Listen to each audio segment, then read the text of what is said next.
1857 के रिवॉल्ट के बाद अंग्रेज़ों के सामने एक बड़ी कश्मकश थी।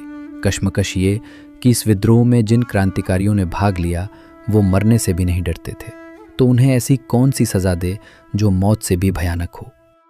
काफ़ी सोचने के बाद अंग्रेज़ों के दिमाग में एक आइडिया आता है, और ये आइडिया था सेल्यूलर जेल, यानी काला पानी। एक जेल जिसमें चींटियां आटा नहीं बल्कि इंसान का मांस खाती थीं। 19वीं सदी में अंग्रेज़ इस जेल में कुल 80,000 कैदी लेकर गए, जिनमें से सिर्फ 30,000 ही वापस जिंदा लौट सके। अगले 10 मिनट में आप धरती पर मौजूद एक ऐसे नरक की कहानी सुनने वाले हैं जिसे खुद कई अंग्रेज़ों ने बंद करने की मांग की, और आपको ये लगने लगेगा कि उन क्रांतिकारियों को इस जेल में ले जाने की बजाय फांसी पर लटका देना कई बेहतर होता। 1857 की क्रांति वो तूफान था जिसमें अगर थोड़ी और एकता होती और ये कुछ समय और लंबा चल जाता तो अंग्रेज़ी हुकूमत का भारत से सफाया हो जाता। ये बात अंग्रेज़ों को भी पता थी, इसलिए इस विद्रोह के दौरान जिन क्रांतिकारियों को अंग्रेज़ कैद करने में सफल रहे, उन्हें वो भारत में रखने का रिस्क नहीं ले सकते थे। इसके लिए उन्हें एक ऐसी ज़मीन की तलाश थी जो भारत से हज़ारों किलोमीटर दूर हो। अंग्रेज़ों की ये तलाश पूरी हुई।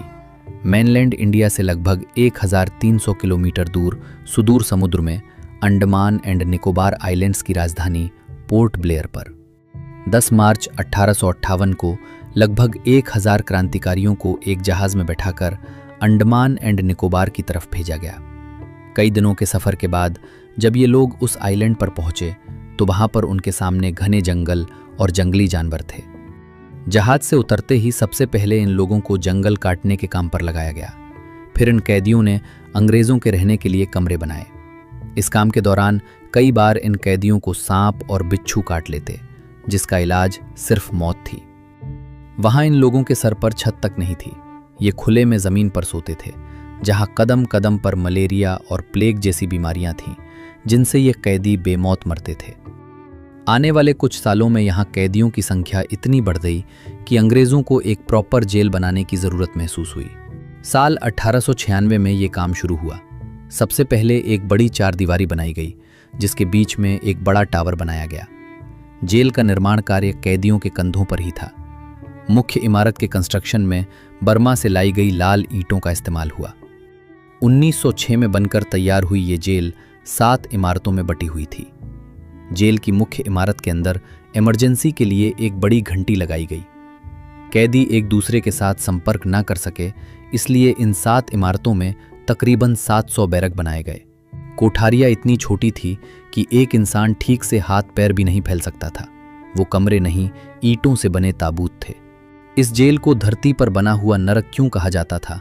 इसके पीछे वजह थी इसकी बनावट और यहाँ पर रहने वाले अंग्रेज अधिकारी जो जल्लाद थे।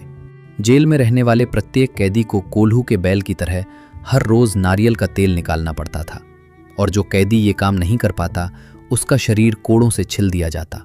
नारियल से तेल निकालने के अलावा इन कैदियों से रस्सी बनवाना, कपड़े सिलवाना और चक्की से आटा पिसाई जैसे काम करवाए जाते। अगर कोई कैदी काम ठीक से नहीं कर पाता तो उसे हथकड़ी से बांधकर एक दीवार के सहारे खड़ा कर दिया जाता, जहां वो कई दिनों तक बैठ नहीं सकता था और न उसे खाने पीने के लिए कुछ मिलता। जेल में सैकड़ों